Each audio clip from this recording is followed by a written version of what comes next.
You're listening to Articulate with your hosts, Kevin Kramer and Sean Gillespie, your go-to guys for art tips, techniques, and general artist ramblings. Presented by drawingandcoloring.com. Hey everybody, welcome to Articulate, episode number 2. I'm your host, Kevin Kramer, and I'm Sean Gillespie. And we're going to be covering everything that you need to know about how to set up your studio, how to get it up and running. Yeah, really up and running for how to make everything set up and look nice. Yeah. But don't worry, even if you don't have a dedicated space for a studio, we're going to go over some tips and tricks that you can have a studio of your own no matter what size. Definitely. From a laptop to a whole expansive room. Whole room. However big you want and however small you want. We're going to give you some tips and tricks to get you up and going and so you can be more productive. All right, let's go. Let's take a look at them. Now, a lot of people think that you have to either have a digital studio or a drawing studio, and then you can't combine the two. But nowadays, you actually can, very easily and pretty affordably as well. Yeah. What I've got is I've got my drafting table set up with my computer mounted to the wall, and I'm using a Koitek or Kotitek, I don't know, COTY Tech. Kotitek, maybe. Yeah. COTY Tech wall mount, and I've got that set up on my iMac so that I can push it around and use it as needed. And if I need a little bit of an angle or anything on it, I can do that. And that way it's mounted onto the wall itself over the drafting table. Gives it like a 180-degree swivel. It's exactly. And you don't lose table real estate that way, because with drawing, that's very important, especially if you're having a area that's going to be multifunctional. Right. So if you have the monitor mounted on the wall, then you can move the keyboard and things and use that area to draw, whereas if you didn't have it mounted on the wall, then you're just going to lose that space. One of the ways that I use my setup is obviously your area, is I have my laptop set up, and since you have this screen, you can zoom in to super high resolutions, and it makes it a lot easier to get like a specific drawing done that way too. Yeah, absolutely. Yeah, if you have your computer mounted over the desk, that helps with like reference pictures and things like that. Right. Also, you get rid of a lot of things, like a lot of artists have mirrors over the wall, but your computer most likely has a built-in camera nowadays, so you can just take photos instead of using a mirror. So you're actually it's like an instant reference library right above your desk. Exactly. Yeah. Incredible. Yeah, you can look up anything you need, and then a lot of times, you can use DVDs and things like that. If you're having trouble with a pose, you definitely don't want to copy directly from a DVD. But if you're having trouble with a pose, or what a person looks like when they're walking or anything like that, you can pop in a DVD or a video, or pull up a YouTube video and watch people in action. Yeah, even go to Google, look up expressions and stuff like absolutely. that. I do that all the time. So it's definitely a good way to have your system set up, and it's functional for drawing and for digital work. If you have a Wacom tablet, you can use that. Yeah. It's however you want. Now I see you have a scanner over here on the right. I do. I've got a very large. This is a Microtech scanner. It's one of the more affordable large scanners. This one is 14 inches by 17 inches in size. Now it's a large scanner. With large scanners like that, it's great because you can draw bigger and that gives you better detail. But the problem is they take up more space. Right. So what I've done is I've put it on a cart with wheels so that I can just roll it out and then have an entire little work nook with my scanner while I'm scanning, because you're not going to be scanning every day. A majority of your time is going to be drawing. It's going to be, fine-tuning on the computer and, drawing on the computer. So if you do need to scan, it's not going to be as often, most likely, as you're going to be just drawing at the table or working on the computer itself. So having it on wheels is a good way to save space, but also have all your tools readily accessible and just pull it out and all that. And with your scanner, you definitely want to make sure to have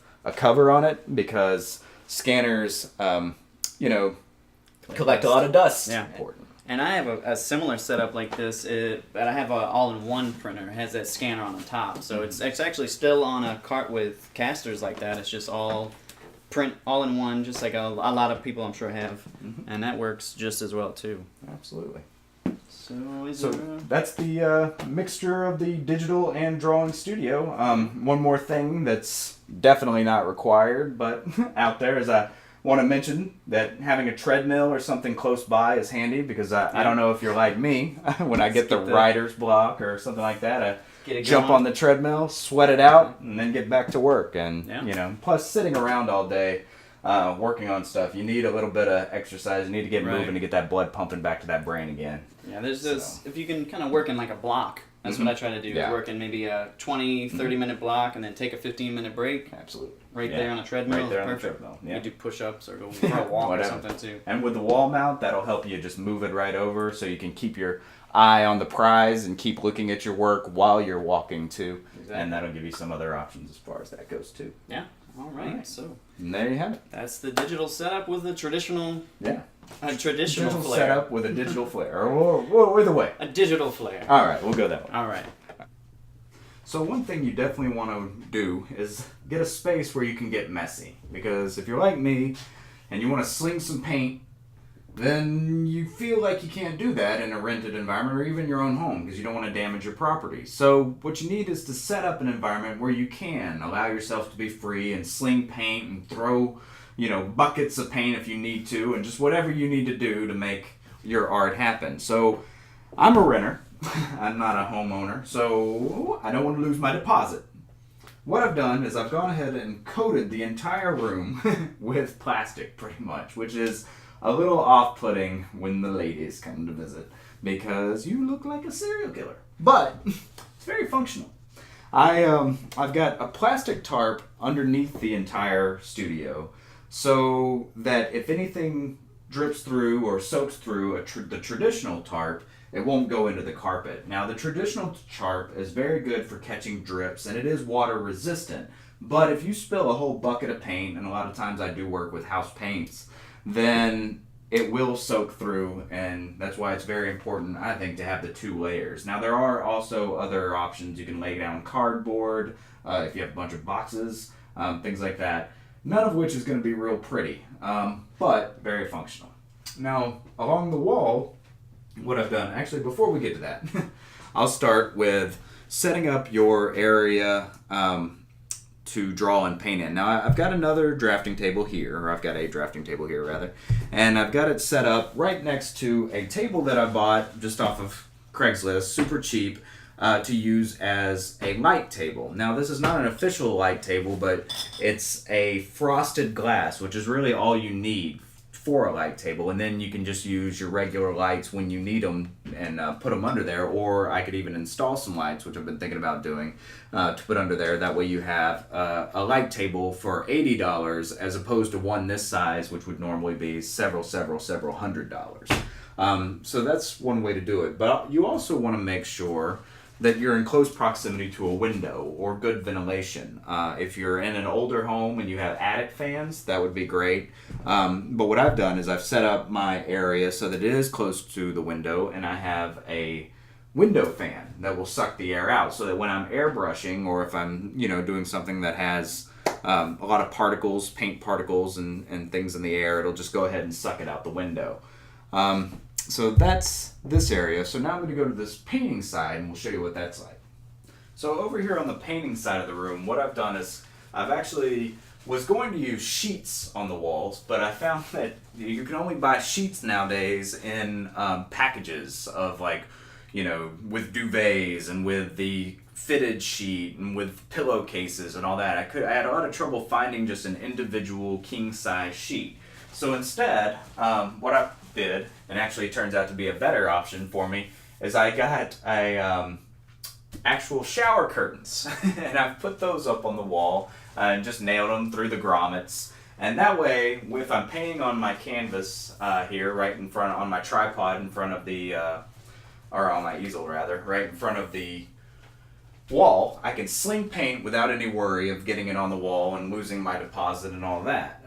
Another thing I want to point out is the importance of ventilation, which I mentioned with the window, and it is important to have that open and have a box fan or window fan sucking out the paint fumes and the paint air, but sometimes fumes tend to linger, especially if you're working with oil paint. You're not going to leave your window open for months and months or weeks and weeks, and sometimes oil paints, depending on the color and how much oil you use, can take a long time to dry because technically they oxidize, they don't dry. But anyway, so that can take a long time, and so you've got a lot of fumes. So what I definitely recommend investing in, and you can get them at a reasonably price at Home Depot or Lowe's, places that concentrate on construction goods rather than art goods. You can get them a little bit cheaper, but you definitely want to get an air filter. Now here I've got a Honeywell. This one is a HEPA filter mainly, but it also has a carbon filter inside. It works fairly well. If I had to do it over again, I would probably get just a carbon filter, because the carbon filter is going to be what's going to actually pull the fumes out of the air, because fumes are a little bit finer than particles. This would work great for pulling particles out of the air, and it does a fair job with fumes. But if you get one that's just a carbon-based filter, and then that'll do a lot better towards getting the fumes out of the air, and you can do a lot more with that. So now we're going to go to Kevin, and Kevin's going to talk about some space-saving techniques that you can do in your own home, because I understand that not everybody's going to have a whole room that they can dedicate to a studio. So Kevin's going to go over some things that you can do if you don't have a whole room to dedicate.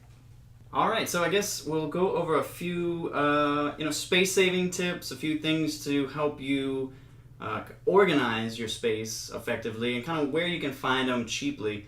I know Sean kind of touched on going to construction stores like Home Depot or Lowe's. Those generally have cheaper pricing for the same materials. Like a tackle box is the same as an art box. Those kind of things go back and forth.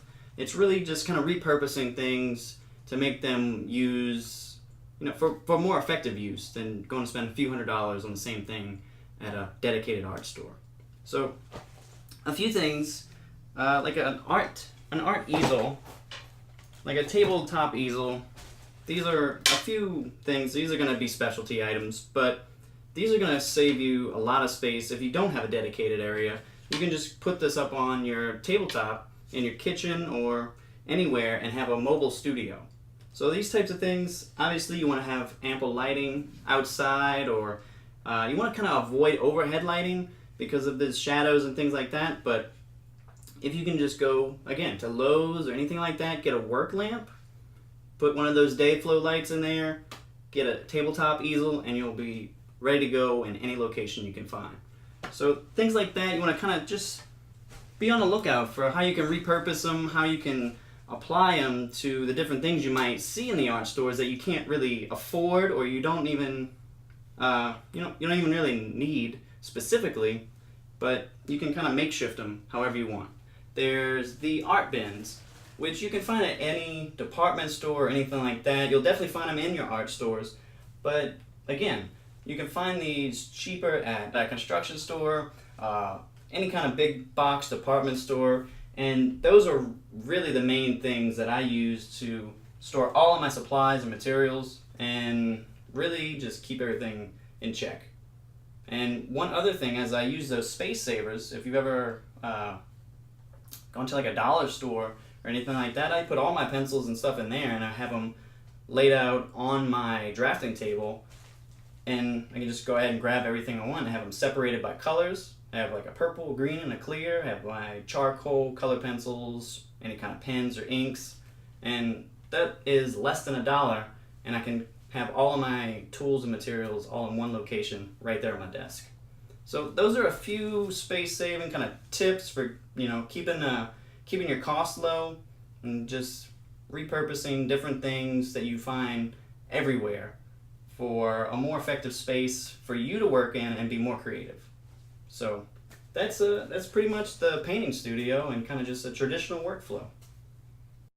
All right, so there you go. Those are the different types of studios, from painting to traditional with a digital flair. Yeah.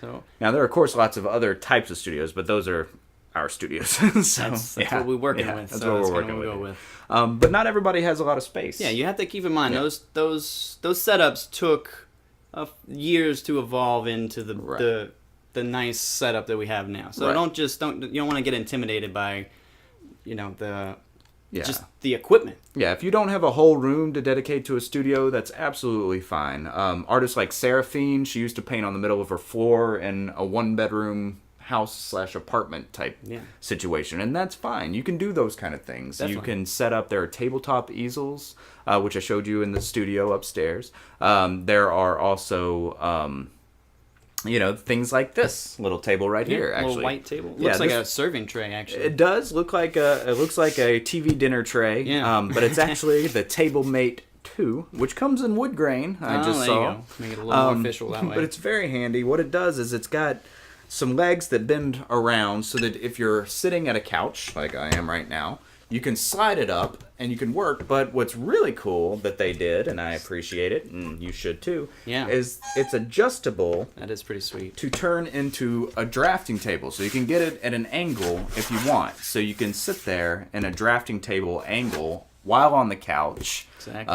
And just make your own little space a studio. Yeah. So you don't have to have an entire room or 400 square foot studio to draw. No, absolutely not. But I would recommend, if possible, that you have a dedicated space to work in. Because if you have a space even if it's work, even if it's a corner of the couch. Yeah, even if it's a corner of the couch, then when you're in that area, you'll be ready to work. You'll know what you're there for. You'll have purpose. But also, it's easier to get in, work 5 minutes on a project, get out, and not feel like you're tied to it. Like, oh, I don't want to do that. I got to set up my area. It's going to take an hour, and then I'm going to, and you don't want to deal with that. So if you just have a dedicated area that you can dive into, work a little bit, as long as you want. Exactly. That'll be way, way more towards helping you get on your way to making some art, I think. Preferably by a window. That would help too. Yeah, and lighting is definitely important. For sure. We definitely want to have good lighting, but even that can be manufactured these days. Exactly. Lighting systems are pretty affordable. Definitely really cheap for some stuff. Good track lighting. You can just put you up some little clamp lamps with some, daytime light bulbs and things like that. If you go to Home Depot or Lowe's or anything like that, they'll usually be called daytime lights. Mm-hmm. Those are perfect for just any kind of lighting. I've tested extensively with different those different colored light bulbs, and there's the 5000, and then there's the 4500. Mm-hmm. The 4500 is going to be more like a kind of like a house light. Mm-hmm. So if you don't want to have like a white fluorescent kind of medical light on you, then go with a little bit lower. But you don't want to go into the 2300. Because that's like a yellow bulb, and it's just not going to be really efficient. Well, there you go. So there's a little extra... Little tidbit, little pro tip. A little pro from tip Kevin for you. Kramer. Right there for Trust you. me, I've spent a lot of money on those lights. All right. So that's all for us in this podcast today. Yeah, I think so. So till next week, I hope you keep that art going, and we'll see you next time. All right. You've been listening to Articulate with Kevin and Sean. Subscribe on iTunes or check them out on drawingandcoloring.com. Always reminding you to keep it simple.